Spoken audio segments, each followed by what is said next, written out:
Hi everyone, I wanted to post a second video for this week just to give you a bit more information about the usability project. I've had a couple of questions and I wanted to clear up any confusion. Again, when I say you throughout this presentation, I mean you and your partner.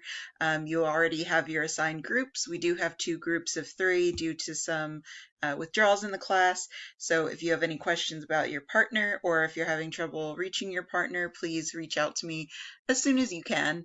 But for right now, we're just going to go over some of the basic information. And I want to remind you again that the Barnum book that I'm referencing in this section is available on the course reserves. It's one of the electronic reserves in the library. You will need to be logged into your Drexel account to access any of that. And it's definitely something you're going to need to access. Further, when we get to the report section, you'll need chapters 5 and 9 to look through that. So make sure that you're reading the chapters as they come up in the weekly plans. So step 1 is to understand the situation. So what I want you to do is to find a site that you're familiar with. Since you're working in groups, you may not all be familiar with the website as much, but one of you should definitely be more familiar with it. That's going to help a lot in the long run. And what you want to do is conceptually, the situation is going to have an audience that has to complete something. So think back to the rhetorical triangle. We have the writer, we have the user, and we have the purpose. You want to think about what this user is trying to accomplish. You also want to think about what the typical user is for this website. For example, if you were looking at the hotels.com example again, you might say that this person has money enough to travel, and you may make a few other estimations based on that. Certainly, why we're avoiding sites like Amazon is that's a very large audience base. If you were doing a local nonprofit site, you could limit it to a geographic area, even narrow it down. Like if you did Philly Paws, you could narrow it down to the Philadelphia area specifically and dog lovers, and keep narrowing it down based on what that website is used for. So what we're doing is a summative evaluation, and what I mean by that is that the website already exists, the content's the same for all users, whereas a formative evaluation would be if we were doing this during the development process. So we would be testing users, incorporating their feedback in the design, making some changes before we go back out and revise it. So this is a website that already exists, and we're going to be recommending changes to our client. So you also will need to figure out who the client might be. Most likely there's going to be an About Me page that you can learn about the client, or it's something that you're already familiar with. Maybe it's your company's website, and you can use that information that you already have knowledge of. So we want to go into what issues on the site are preventing the user from accomplishing what they need to do. So you're going to need to really dive into the site, test out a few tasks on your own, and see what issues are arising and what you really need to end up testing. So that's going to be part of your initial analysis. You want to make sure that you document any of the problems, and we talked about local and global issues before, so I want to give you a couple examples of what that means in the website context. So for the website, a local change, or sorry, a local issue would be something like a typo, an error in naming a link, or even a faulty link. And a global issue is really more of something that's going to require like a complete redesign. So it would be after you did usability testing, you then have to go back and deliver results to your client and then talk about making any of those changes. And then one final point I want to make about your usability test, you're going to be testing live people. So it's also important to tell them that you're not testing them. I know you'll start to feel like a broken record when you're saying it, but make sure to let them know that you aren't testing them, you're testing the website to improve it. You'll be telling them this in writing with your consent forms, but I also want to make sure that you are telling them this verbally. And you will have to submit any recordings that you do, so make sure that you are asking this question. So in the next few slides, we're going to go over how to plan and prepare for testing. And I want to make sure that you know the chapters to reference this. It's going to be chapter 5 of the Barnum text. And I'm also going to put a copy of the report on the Blackboard site. It's going to be under, I believe it's called Course Documents. I'll make sure to include a link with the video so you know where to go. You definitely want to check out this report because you want to look at the formatting and what sort of expectations I would have for your own project. So as I said, this slide is going to go into developing a test plan, and the test plan is important because you're really going to create a framework around your testing process. And you're going to be able to collect different forms of data based on the testing that you come up with. So we also want to make sure that all of our tasks are legitimate tasks. There's things that a user could complete. Nothing is created to prevent a user from completing a task. There's no tricks.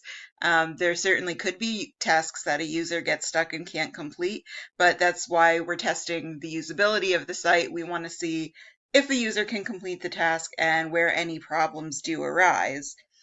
And again, you really want to pick a website that is going to have some level of issues to it that you're possibly already familiar with. Again, if we went back to the hotel website, you would be looking for users that are not casually surfing the website. They are looking to complete a task like booking a hotel room, comparing prices. So those would be the types of tasks you want to complete, whereas another website like CNN.com, the user's just browsing on there. They might be looking for certain headlines. They might browse a certain section.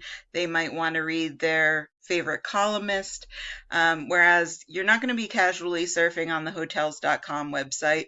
I mean, there's always cases where there could be a user doing that, but you'd have to convince me of that one. So make sure that you know what tasks the user is likely going to be trying to complete. So again, you want to make sure that you're determining your purpose. Why are you carrying out the test? What do you hope to obtain? I'm going to put a copy of these slides available on Blackboard because I think it also might be helpful for you to just download the presentation if you need extra information, rather than having to go back and listen to it multiple times. So I'll make sure that both are available in the announcement for you. Now, you also need to think about what equipment you're going to need. Do you need paper? Do you need writing implements? Do you need answer sheets? What do you need printed out ahead of time? Do you need computers and recording equipment? And what do you need to record that takes place? Most likely you're going to want something that does video and audio. That could be a cell phone. It could be a video camera. It could be turning on the webcam and using that functionality to record the process. Most likely you're going to be doing Screencast-O-Matic. I'll include a document later on how to use that. But you want to make sure that you're recording this in some way so that if you have to go back and look at your notes, you have an option to go through. And again, I want to bring back to an example for our Hotels.com. So an example of a task that I might read to a user is you go to Hotels.com and you want to find a room for a seminar you're attending in San Francisco in July. You need to find a room for under $300 and you want a four-star hotel. So that would be kind of a story that you're giving to the test participant to let them know what they're looking for. A lot of times you'll hear these referred to as user personas. We're not going to go into user personas as much as I'd like to in this course, but you're developing a person that your tester can relate to. They know they have a task to complete, they know that they're attending a seminar, and it just gives them a background story to go with. And again, this should be something that you can complete in about 15 minutes. So before you start testing official participants, you want to run through it with maybe another student, a coworker, family member, anyone who you can get to use the computer with you and can give you 20 minutes of their time. Just make sure that they can run through the test because we want to be respectful of everyone's time that's completing that for us. You also want to make sure that you're looking at some of the other samples that we have out there on the Blackboard. One of them, of course, is Barnum. I've been mentioning that. You can also look at Rubin. Krug also has website, and all three of these books are available in the library. I believe all are on electronic reserve. If I'm incorrect about that, I will add a correction in the following week. You don't have to buy these. You can access any of them with your Drexel account, and they are great resources. I'll start referencing them a little bit more in the next couple of weeks, so these names are going to start to make a little bit more sense and sound a bit more familiar to you. Now, step 3 is the challenge is going to be to find your suitable participants, people that meet somewhat the demographic that you're looking for or the type of user. Naturally, you're not going to go to someone that has never used a computer before, but you're also probably not going to go to a super user that would be like a point of contact for a department. You're going to gather an ongoing user base. That's more important when you're doing official testing. And the reason for that is you can have cancellations, and it does come up often, and it comes up when you're testing just your coworkers. So having a user base allows you to have more people to pull from. And like the final tip on this is really to try to test outside your team when possible. It's very hard to user test people that are very familiar with the content. In this case, that shouldn't be as much of a problem since it's more of a academic project, but if you choose one of your work sites, you may have to go a little bit outside your team to try to find participants. So again, you want to find out who the typical user is. Are they even available to you?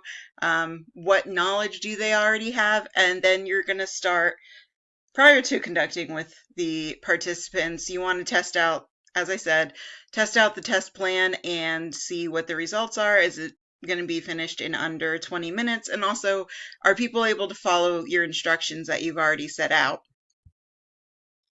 Now, 4 is to carry out the test. First, you're always going to introduce yourself and introduce anyone that is in the room. You're going to have people signing consent forms. You're going to make sure that they're comfortable being recorded. You're going to make them feel comfortable, and you only really want to talk back to them when you're telling them to complete a new task. As I mentioned before, we're going to be doing Think Aloud protocol, and you want to make sure that you're not interrupting the thoughts of the user or leading them in any way. Sometimes follow-up questions that come to your mind spur of the moment can be very leading for the user. For example, if you say, "What do you like about this?" Maybe they didn't like it and you didn't give them a chance to say what they like and dislike, or give them a scale of how satisfactory they found the website to be. So things like that, you want to make sure that you're not doing that, because again, you're not going to get effective research, and you're also not going to have consistent research because you're not asking it to every participant. So make sure that you try for the most part to stick to the script that you have developed. So during the test, you're going to collect your data. That's responses to your questions and the tasks. And that could be notes on issues like, could they complete the task? Did they need help? How much time did they take? Did they have any problems completing the task? And then your own observations of the person. Was the person squinting at the screen? Were they leaning back? Were they scratching their head? Were they sighing audibly? Those are things that you want to note about your participant. Then as you're concluding the session, you want to debrief the user. You want to explain what you're doing again and give them a chance to offer their own thoughts and questions to you. So you also want to give them a post-test survey. And questions like that, they should include what the user thought about the website, things like graphic, logic, content, navigation, overall satisfaction. And you're really collecting information about the effectiveness of the site, and then you're going to be summarizing what needs to be done to revise it. And you're also going to prepare a short summary of the session after you finish. You should do this as soon as possible after your session so that you don't forget anything. It's very easy to forget something over the course of the next day. So then we want to talk about compiling and summarizing your data. You're going to be doing that as a team. You're going to transfer all of your handwritten notes to the computer. You're going to write reports when they're fresh in your mind, create a summary after you're doing your testing. You're going to want to put that information in a table. Again, take a look at some of the sample reports that are out there. And I'm going to pause this here because I think we're going to run out of a bit of time. So this is going to continue in another section. All right, we're back, and sorry if I repeat a little bit of information, but like I said, you want to create a summary after testing is complete, and you want to put that into tables so the information is organized, it's easy to read, you can easily identify what user provided what feedback. You want to identify any issues and the problem areas that users had, and you want to identify why there was difficulty. You want to explore and see what the source of the problems was. Maybe 3 out of 5 of your users had the same problem. That's something that is going to let you know that there is an issue with usability or with the usability of the website. In my experience with usability testing, that can often be the case, that you'll have more than one participant that is going to tell you the same information. And that's why we only test a certain number of participants. You could say, well, it must be better to test 25 people. You'll get so much more information. What ends up happening is you get the same information, the same feedback. So it almost becomes irrelevant to keep taking your time, especially if it's company time, to do this usability testing when you're not really getting new feedback or anything that another user hasn't said to you before. So again, identify why there was a problem, and you can divide that by navigation, graphics, whatever works, whatever you're seeing that the common problems are. And then you also want to identify any specific task-oriented issues. That could be in areas where users couldn't finish the task. It could also be a problem with the way you phrased a task. Don't be afraid to put that in your report. If people just didn't understand what you were asking them to do, put that in the report, because that's part of a learning experience. There's certainly questions that you might put into a survey or into a usability test that really end up not working. And that's important to note too. Like I said, it's a learning experience, so you're not going to get points off or anything for including something like that. You just want to let us know what's happening with that.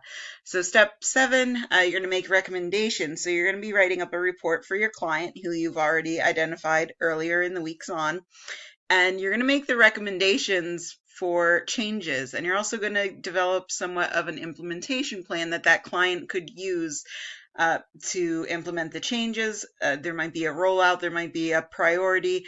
Oftentimes companies will have a backlog where they prioritize the work. If you're looking at something like software development, there's almost definitely a backlog that they're going to prioritize the work. If it's something that is preventing a user from completing their work, it's going to get higher priority. If it's something like, oh, well, you could rename this link or this button to make it more clear to the user, it's probably not going to have the highest priority if they have other feature work that they're working on. But regardless, we're going to come up with an implementation plan, and you're going to present that via your report to the client. And then, as I said, writing up the report to the client, implementation, and you're going to be doing the presentation. As a presentation, you're going to be working with your partner or partners on that to put it together. You're going to let the class know what you found out through your usability testing, and we're all going to watch each other's and comment. Normally, this would be done in class in person, so you are required to watch the videos. I want you to make sure that you're commenting on each one. It could be something you learned from the video, something you thought they could improve, something that you thought that they did really well. Anything like that is fair game for your comments. And that's the end of it. So reach out to me with any questions, email me, post on the discussion boards. My Drexel email should be up soon now that it's week 6. So I know most of you have gotten used to using my Gmail, so feel free to keep using that. I'll respond to you either way. Sorry about the email issues. Drexel IT was a little bit slow on getting that set up. So email, phone, discussion board, ask your other students in your group, and let me know if you have any questions, or if you have any problems reaching out to your partner. Definitely let me know sooner rather than later. All right, I can't wait to see your projects. Bye, guys.